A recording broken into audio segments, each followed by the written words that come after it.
right, well, I'll tell you, we dropped somewhere close to 190 horses. I tell you, I don't know how many of those things it takes to pull the old Husky. Now, again, basically, product review on the Silver 4.5 horsepower. I haven't looked at particular product names, and I imagine it's quite similar to many of the smaller mowers I've seen around. Certainly it's not as wide a deck, but you know, when we're talking about 4 inches or something like that, it's not, I don't know. All I can say is that I wasn't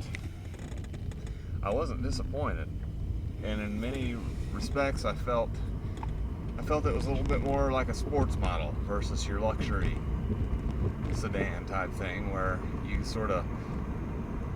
don't necessarily feel the road more, but you see more of what's coming, and you can more easily avoid the stuff. You know, it's just the little side discharge did get clogged a little bit frequently, which of course slows it up some, but all in all, being a layman, fairly inexperienced to the mower world, I'm gonna say, again, without knocking the Husky much, I don't know how much they might be putting into the larger push models in terms of bells and whistles, which, I don't know, like I say, if you've got a straightforward yard, I'm sure that there are aspects of the larger model that are advantageous or luxurious or whatever, but I don't have much to complain about the little guy. And it does break down fairly quick, cuts good. Of course, we were mindful of setting that deck on up. It's a borrowed mower and everything, you know, but all in all, it played out pretty well. We ran into dark. Probably those extra few inches might have got us to the weed eater before dark, but we'll have to swing back over tomorrow. Now back to some things with regards to Grandma that I didn't hit on. Again, we don't think at this point, we're not thinking she's quite as naive and quite as, oh my goodness, how could you even think that, as we would have previously, sort of held.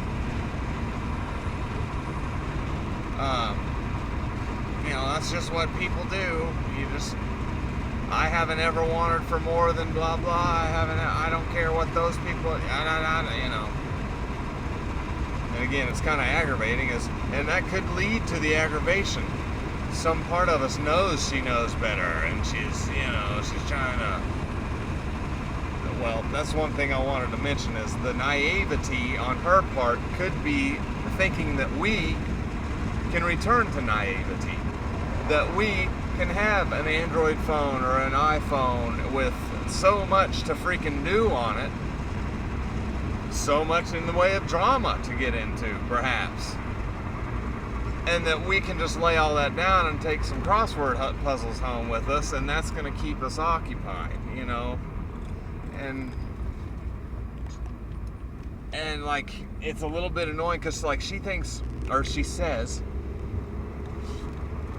I don't know what the world's coming to. These phones are just terrible. The kids are killing themselves because of what kids say about them on Facebook. And I'm like, well, there's probably plenty of instances where those kids aren't in Minneapolis getting some shit from somebody in California and killing themselves. They have to go back to school or whatever and be confronted, be confronted with school and with peers and peer groups in a set of circumstances where it's all kind of being made up anyways, and some part of our our mammals subconscious is just not okay with this, is in some sort of rebellion to all this. They were talking the other day about why teenagers go crazy or whatever. It's like, well, they're freaking adults pretty much, and they're stuck in this slowdown mode, you know? This assimilation, this laning, this categorization, this which isn't natural to our being, you know? It's no wonder you get fucking pissed off. And then, like I said, whenever you get shoved in to an extended babysitter, essentially, it's not gonna make you feel real good about stuff. But anyways, you know, she, for whatever reason, or with whatever background, you know, behind the scenes stuff going on, she just thinks these cell phones are just the bane of humanity. And it gets kind of annoying because, like, I was talking with a customer. I was texting back and forth with a customer we were trying to decide how to get bank transfer and stuff like that. And they were actually saying they'd like to write a good review for me if I had a Facebook page or something. And I was just texting with them, and you can just tell she's like, for the second time, she made that suggestion at the crossword books. You know, why don't you, well, hey, you know, just kind of like, hey, stop messing with that phone. And it's like, they commit too far to one side of things whenever there's a beneficial end to phones, to internet and stuff like that. And that's where we need to be mindful of just kind of letting her be, because we can't be getting all stirred up. You know, she says, do unto others what you would have them do unto you. And I'm like, okay, so I should go blowing people's heads off from behind as often as possible with a silencer or something, you know, like, well, nobody has shot you in the back of the head. I'm like, well, you're just getting all wound up, you know. And it's like, no, it's not so much that. Where I do get wound up is where somebody tries to tell me that how I feel is how I don't feel, or that some aspect of something that we're observing isn't so, or that we should just shut up and bury our heads, you know. That's a little annoying. And like I said, whenever the older folks' kids, when they commit to one, you know, phones are the problem, and it's not that you have to go to freaking school. It's not that you're being forced into peer groups. That whole thing. It just, again, we're not concise. We're not closing statements well here. But again, oh yes, and settle down. I'm not entirely sure that CERN is CERN is the modern pyramid or whatever. What it's actually for, whether it's not for exactly what they're saying it's for,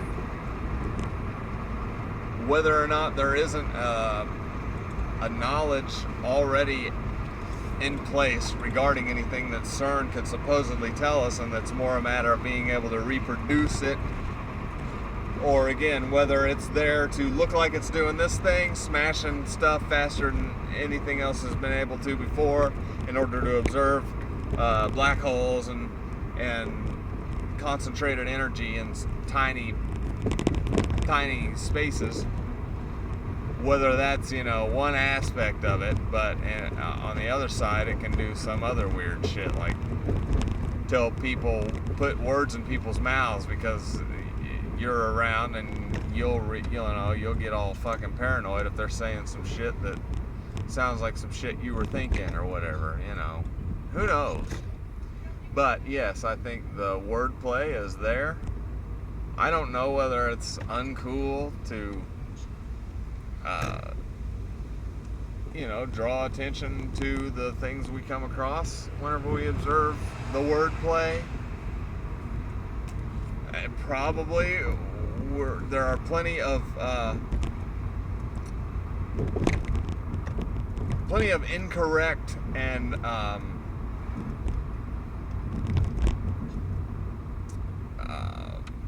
fairly common sort of responses or assumptions that people come to when they start looking at something like this. But essentially, I was just thinking about Shiva, the goddess of destruction.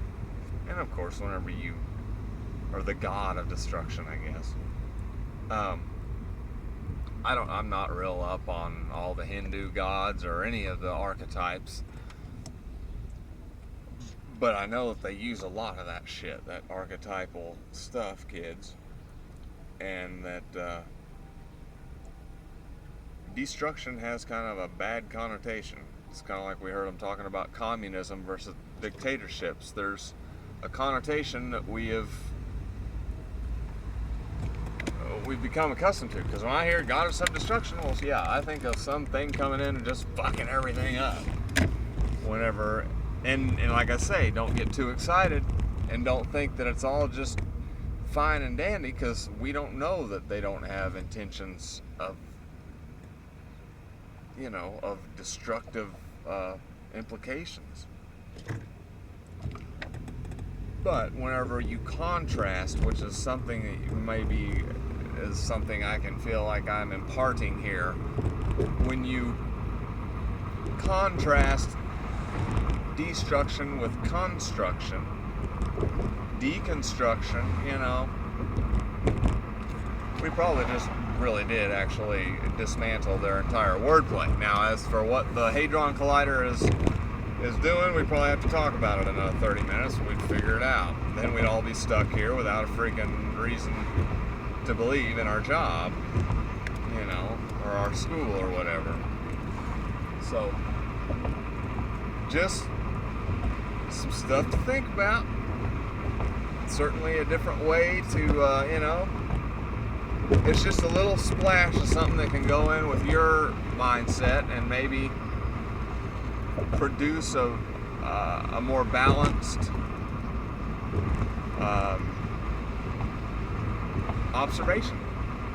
So, nanny, nanny, boo-boo.